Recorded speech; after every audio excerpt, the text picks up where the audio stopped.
Hello, everybody. Welcome to a little different feel for our normal AEW Dynamite preview. We're still going to be doing that here within this video, but wanted to start the show and kind of let people roll in here as I kind of filibuster a little bit. But obviously, the first word on this video is remembering Jay Briscoe. And it's just it's tough. What is there to say besides you feel for him, his family, and it's a huge loss for the wrestling community, and it's just all around bad situation. If the details are out there, I think Semper Vivi from the Observer and other places had linked the official news story on kind of what had happened. If you want to read that, it's not really my place to bring up details of an accident there, but just tough times. And I met Jay once in passing. I was actually at Jimmy's Famous Seafood in Baltimore after I think it was Best in the World 2021, or is it 2020? 2020, right? Whenever Ring of Honor got back to wrestling, the time is a flat circle. And it was like the after show. I was lucky enough to be there and briefly interacted with Jay, and he was a very kind individual. And obviously, if you've seen anyone that is associated or has been associated with Jay, especially all the people that were with him on that last run of Ring of Honor, or even your Kevin Owens, your Sami Zayns, etc., all talked about him as a human being. And we'll see if we can make it happen here on the Torch YouTube page. But I'd love a couple. It's like a eulogy, but a version of, hey, some of these stories that I interacted, like Brian Malonis today, I was just talking about like little small things of, after the Briscoes would be done with their match at Ring of Honor, they would come back and go to the bouncers and ask if they had beers left. And, it's like a funny story of just, cool guys to work with. And obviously some of the best wrestlers in the world, one of the greatest tag teams of all time. I think that will be solidified here now with the very premature passing of Jay, that I think the Briscoes are in that Mount Rushmore of tag teams. It's safe to say. So not here to have any discourse over that, just kind of my opinion there. But yeah, it's tragic. So, if we can get some of those wrestlers on, if they're allowed to do, a 1-2 minute story, put a compilation together, I think that's a good way to honor the memory of Jay Briscoe. And, also to come in the near future would be, just some of the greatest matches that Briscoe's ever had. Jay was also a Ring of Honor world champion on his own accord. So he's got a lot of great singles matches. His feud with Matt Hardy from 6 or 7 years ago, as Matt Hardy's been posting a lot of that content today. So just, a guy who was not on TV, major TV within AEW for some comments, but I don't think that should stop people from going out and watching his matches, and I think there'll be a more mainstream appreciation of Jay Briscoe and the Briscoes in general.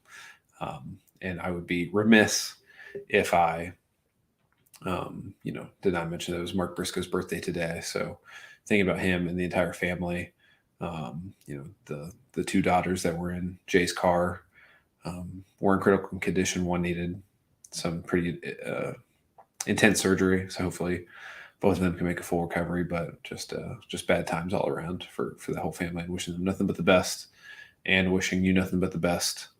And more to come of this. Like I said at the top, I think that kind of wrestler story eulogy video would be good for people to see, and some best matches. But Jay Briscoe, I think, is an important part of a lot of people's wrestling lives. And that's all well and good. But, the people, his children, his brother, his parents, his wife, and his extended family beyond that in the wrestling world, just, feeling for them. And, I think everyone deals with this in their own way. But, yeah, it's tough. So, we'll move on. And so this will not be the last we talk about Jay Briscoe. I think it's going to have and deserves to be some long lasting RIP talk and just legacy talk for him and him and Mark together. So let's transition at the moment and go to our preview of AEW Dynamite, which I sorely need to watch some wrestling after learning about Jay's passing yesterday. So I assume all of you do as well. So thank you for joining me as always. And let's get into the show. So we've got, a Dynamite after a big show here tonight. And, I don't think it's bad by any stretch of the imagination. I mean, there's a lot of really good matches. I think the Young Bucks and Top Flight will start the show. And I think that Darby Allin and that TNT title defense will close the show. And, speaking of Jay, once more, I would be absolutely shocked if the Young Bucks do not pay homage multiple times to the Briscoes throughout the match, including winning this match with the Jay Driller would, I guess, Matt is the older brother, as Jay was the older brother to Mark. So Matt hitting the Jay Driller would be a nice touch. And I think Excalibur obviously would get a heads up to that and know what's happening. So he'll be able to paint that picture pretty well. The homage that we're seeing on screen, I think that'll be very nice. And, I think we'll see also tonight, obviously the beginning, the picture we've seen from the Ring of Honor thing, but, I don't know what sort of, unfortunately this has happened already in AEW with the passing of Brody Lee. And that was a whole episode essentially as a, a wake for him in that moment. And, Jay was not on AEW TV. He worked Ring of Honor and Ring of Honor shows, but I was curious what will be there tonight and maybe a week from now. What's the plan to do? So it should be good. But yeah, let's talk about the match. Hassan here is projecting that Top Flight should win tonight. Yeah, I'm intrigued. Your thought on that? I don't disagree.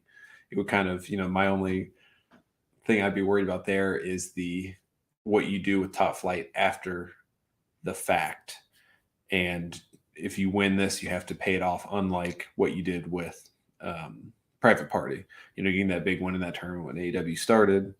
And if you do it and pull the trigger, which like the Young Bucks can totally lose this match because they're not a tag team, they're a trios team right now. So they can totally lose this match and elevate Top Flight, and you could get Top Flight and the Acclaimed at the pay-per-view or, soon enough. I guess I'd rather someone beating the Young Bucks being built up to the pay-per-view, or even better, setting up Dante Darius and AR Fox versus the Elite, which would probably happen in the near future, as opposed to that, because it seems like the House of Black and the Elite would be a logical place to go for the pay-per-view. But yeah, I mean, that would be super interesting.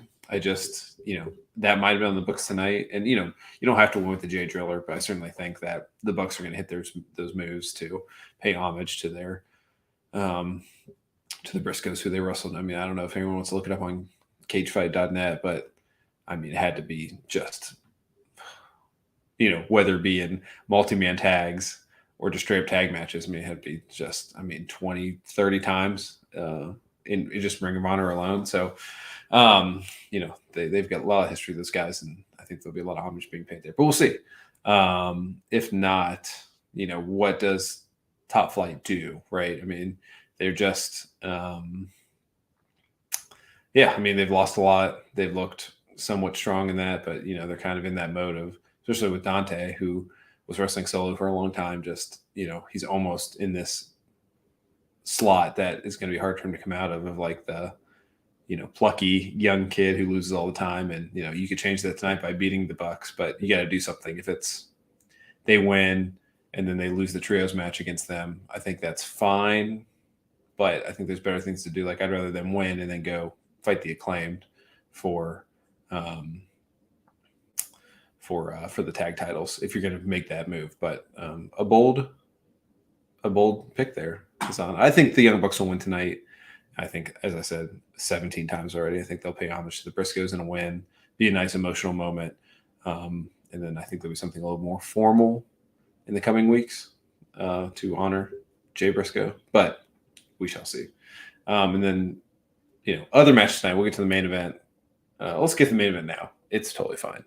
I think it's going to be Darby and Kushida in the main event, as Samoa Joe took that was, 3 or 4 times on Dynamite as TNT champion, where he was the main event, not doing the exact same thing, fighting someone outside the company, but having competitive matches in a Samoa Joe type way.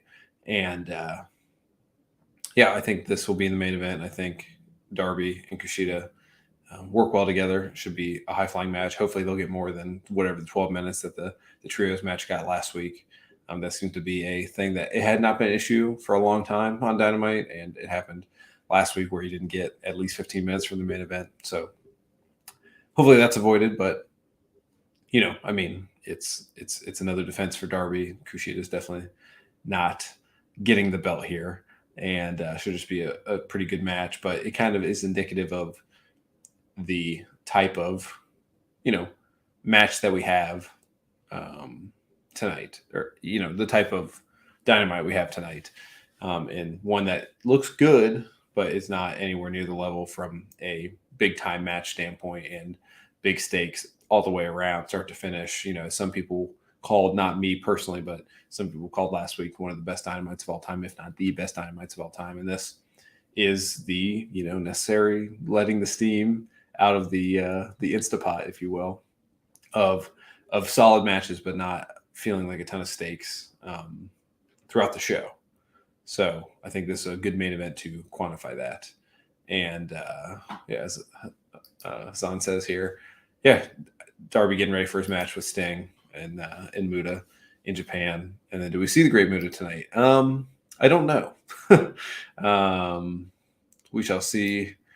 That feels like something that I would predict more likely to happen in an AEW maybe 8 months ago than this one. But we'll see, right? It's a big match. Once Muta is retired, you'll have, Liger retired last year, Muta now, and then Sting saying he's going to retire at the end of this AEW contract. So feels like, pay respect to Muta any way you can if you're able to, because you're going to do the same to Sting. So, if he wanted to, I think Tony Khan would definitely give him the room to be there and make an appearance and set up that match with Sting and Darby as well. So we'll see. It'd be a good main event too. Be a good pop for the live crowd. I don't know where it is tonight. I should know because I got to put that on my report. But hopefully it's a town that would appreciate seeing Great Muta live and in person. Usually it is if it's an AEW crowd, but just something to look out for there. Then we have 4 other matches. So we have all 6 matches already booked, so probably no surprise squash matches added in there.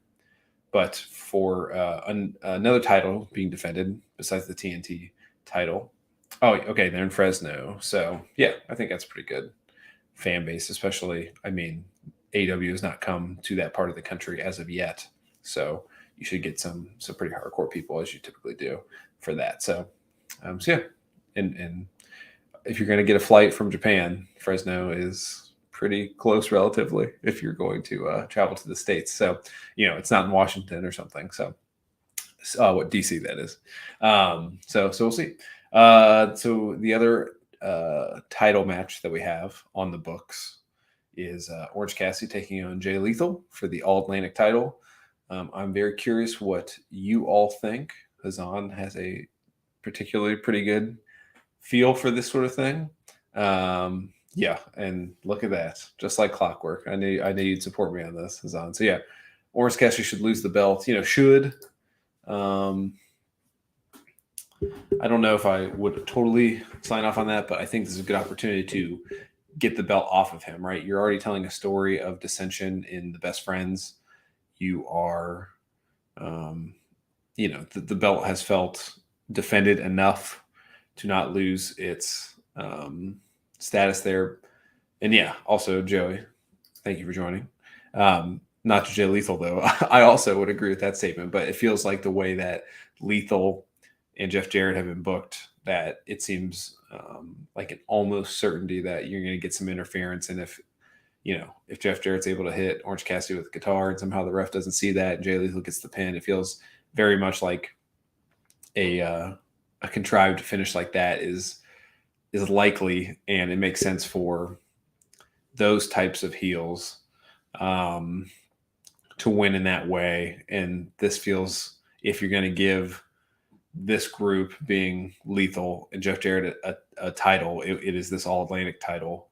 So we'll see. I'm not super advocating for it, but I'm just saying, like, this, man, and if you look at the record of like Lethal, especially versus Darby, I think he wrestled like him twice in the lead up. Lethal has been very protected on AEW TV in matches of this caliber, where you're, like, I would say Darby is above Lethal in my opinion on the pecking order. I think Cassidy's in that same boat, obviously.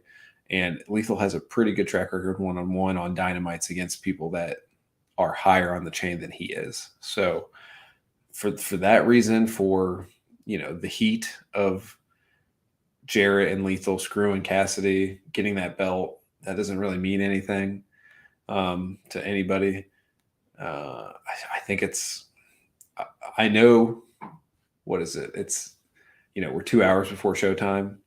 I know if it hasn't already been pitched pretty hard, I know Jeff Jarrett's working Tony pretty hard for this to happen. So we'll see if Tony can stay strong and not do it. I would probably tease it, but not do it. Would be a good way to do this. But it could be best friends not helping Cassidy for some reason after he gets hit with the guitar and whatever. Right? There's lots of things you can do here, in that story can be just as interesting as Cassidy with the belt, which has been fine. But it's just that belt. Like, I don't think that on anybody is going to help. And if Lethal's running around with that thing, it doesn't defend it very much. I think that'd be a positive for AEW in general, if that All Atlantic title is not as visible as it is currently. So we'll see. I'm going to pick Lethal. I'm just trying to let you all know, hey, this is very possible. So be mentally prepared to be upset, I guess. That's what I'm telling you.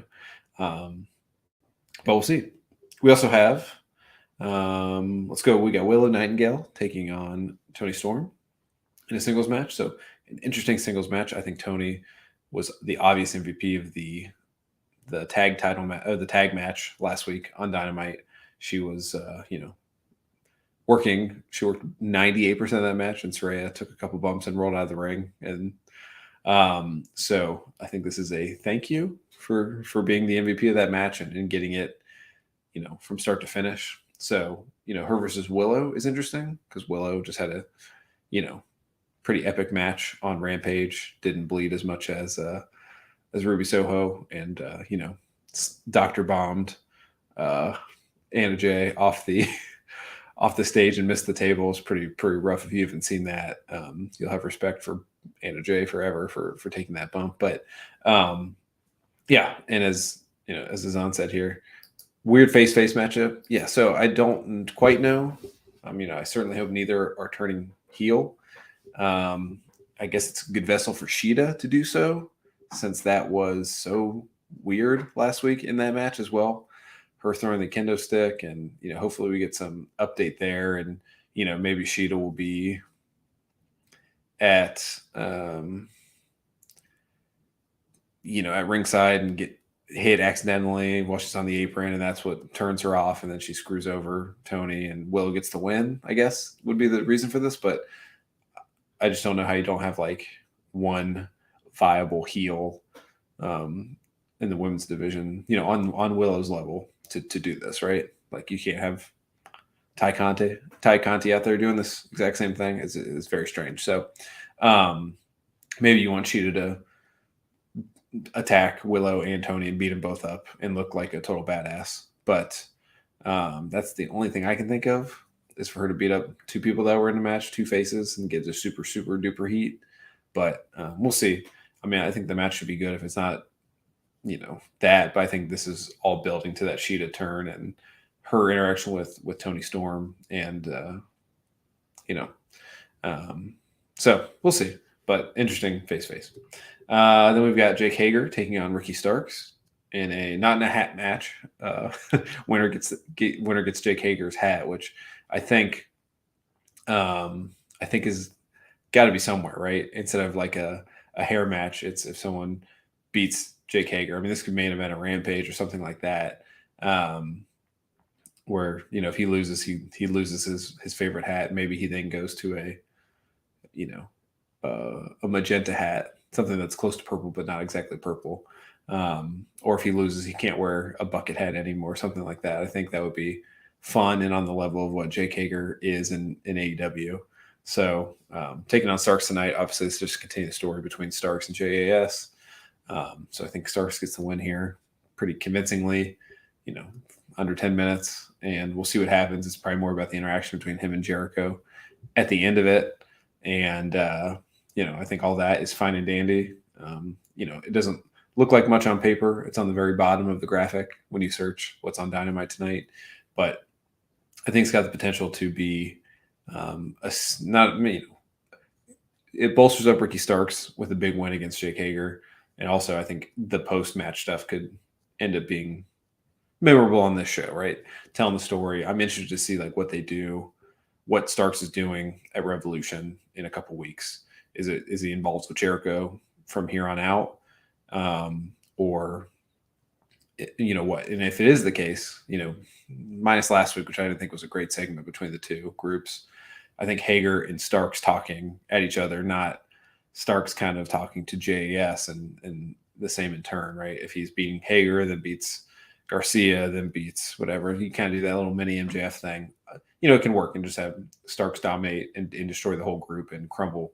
He's the reason why that group crumbles, because he's beaten all of them and Jericho could not defend their honor at a pay-per-view. I think that works. I don't know if that's what they're going for, but it's there. And I think that can start/continue tonight and, put Starks in that top three babyface. So like him, Adam Cole, Moxley, Hangman, whatever, there's a spot there for someone to come in and take it, because obviously after Danielson loses to MJF, is it Cole? Is it Hangman?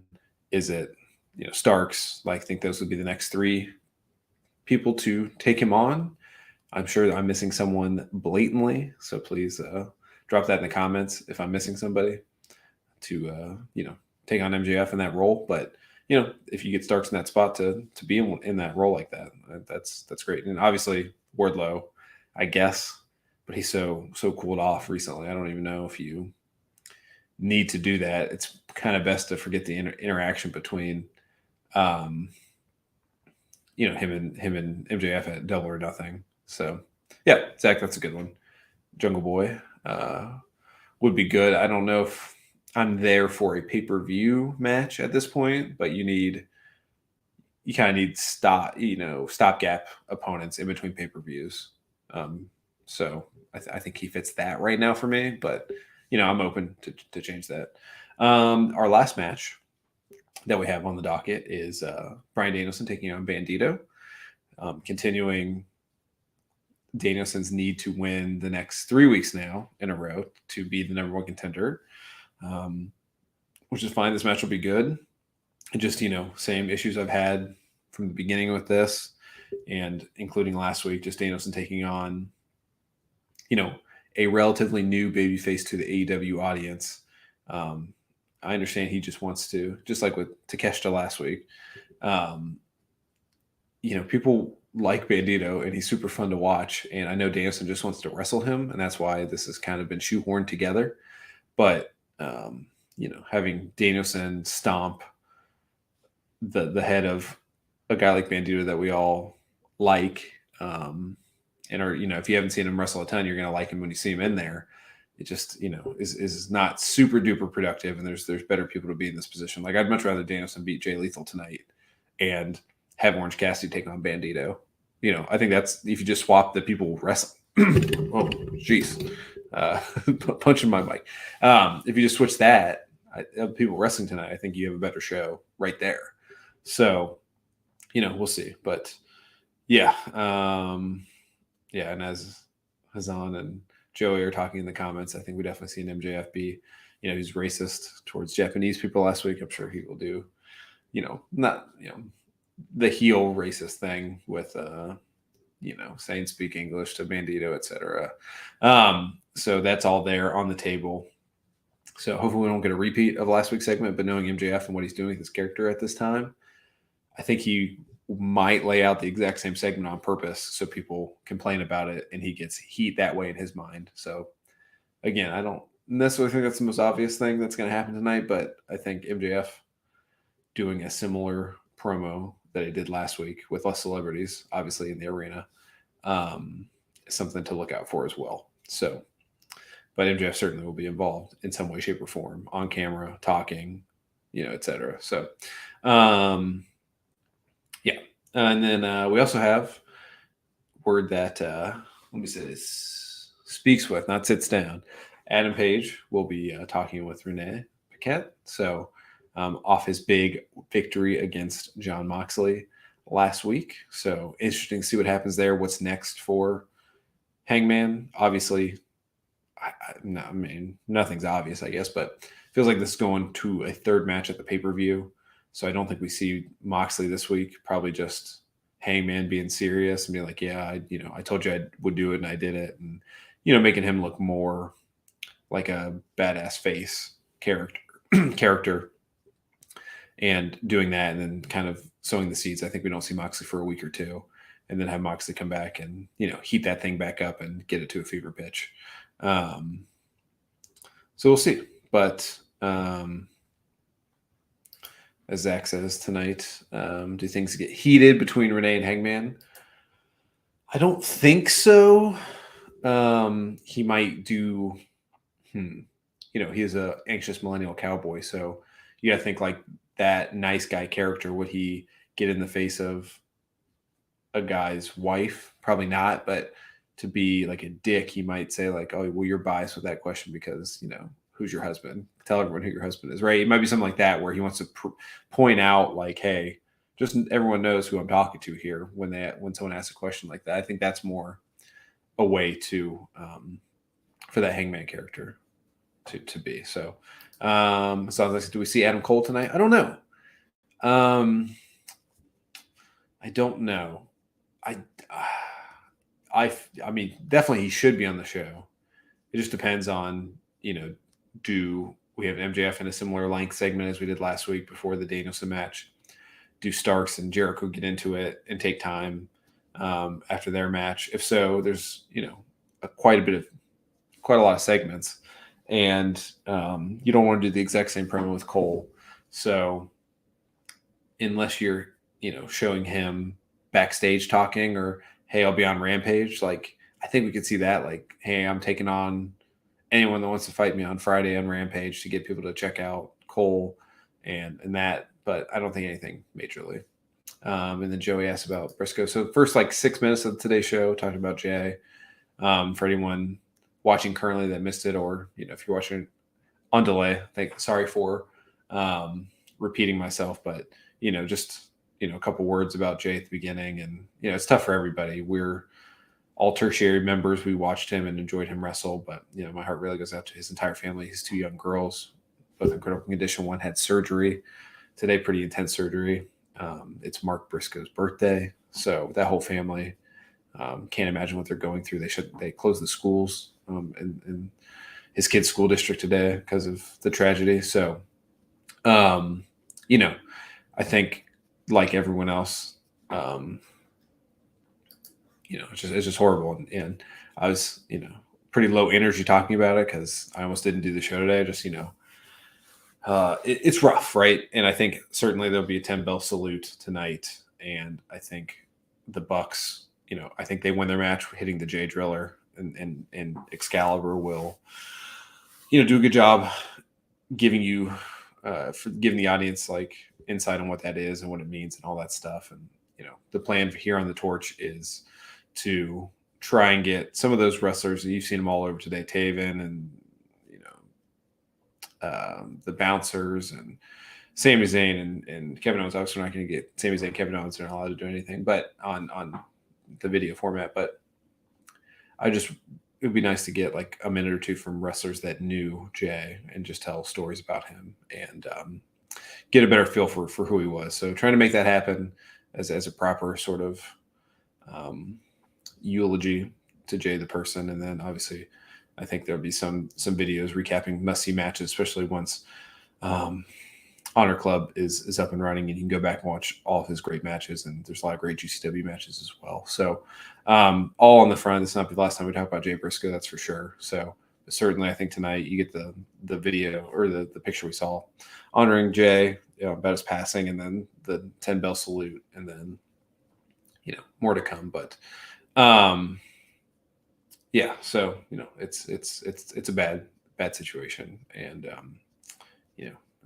pretty gutting news yesterday when I found out. So, but yeah, I mean, I think to bring it back to Dynamite, which has brightened my mood today, talking about that, and I'm certainly excited to watch Dynamite and get that, not forget about Jay, but remember what he did for so long that entertained all of us. So, I think it should be a solid episode of Dynamite. We are, maybe a week or two before we kind of roll into Rampage, Revolution, hype, and start laying out matches. But should be a solid episode with some good wrestling. I just would very much warn you, be prepared for Jeff Jarrett / Jay Lethal to be the All-Atlantic champions at the end of tonight. And that might be a reality that we might be dealing with at 10 o'clock p.m. Eastern time. So until tomorrow, Zach and I will be on Fireside Chat. I'm sure we'll talk a lot about Jay. Also, if you need some wrestling content that is not Jay Briscoe related, because that has, there's only so much that one person can take, I would say. And I'm kind of in that boat right now. But on the Bill Simmons podcast on Spotify and other places, he had about an hour sit-down interview with Nick Khan, the CEO of WWE. And I would implore you to listen to that if you have time. It starts about an hour and 16 minutes into that podcast. And I think, they're like friends from the past and they talk about that. But it gives you good insight in who Nick Khan is. Seeing someone talk for an hour, I think you can kind of tell how that person would be in real life, right? So I would implore anyone that hasn't listened to that to go listen to that. It's very interesting. I'll leave it at that. I think Zach and I will talk about that more tomorrow. But yes, I think it gives me more insight on the likelihood of the sale. It's increased in my mind than what I thought. I was not 100% on the sale happening. But now I am closer to that number than 0, right? But yes, Zach's comments, Zach Barber here, I will not pop him up. I mean, nothing bad, but yeah, I would implore people to listen. I mean, I don't think there's anyone out here that was like standing for Nick Khan per se, but I think you listen to that and you know exactly his motivation and all of that sort of stuff. And, interesting to see. Yeah, we'll talk about it. I won't talk with Zach about it because I think he'll have interesting thoughts on that as well. But it was an insight that I've not, have been privy to up to this point. So it kind of gives you, we all kind of feel like we know the mentality of Vince, of Paul Levesque, of Kevin Dunn, of whatever. But Nick Khan, I haven't heard a lot from, and I think this painted a picture of who he is as a person. So, so check that out. And until tomorrow, I will see you guys later.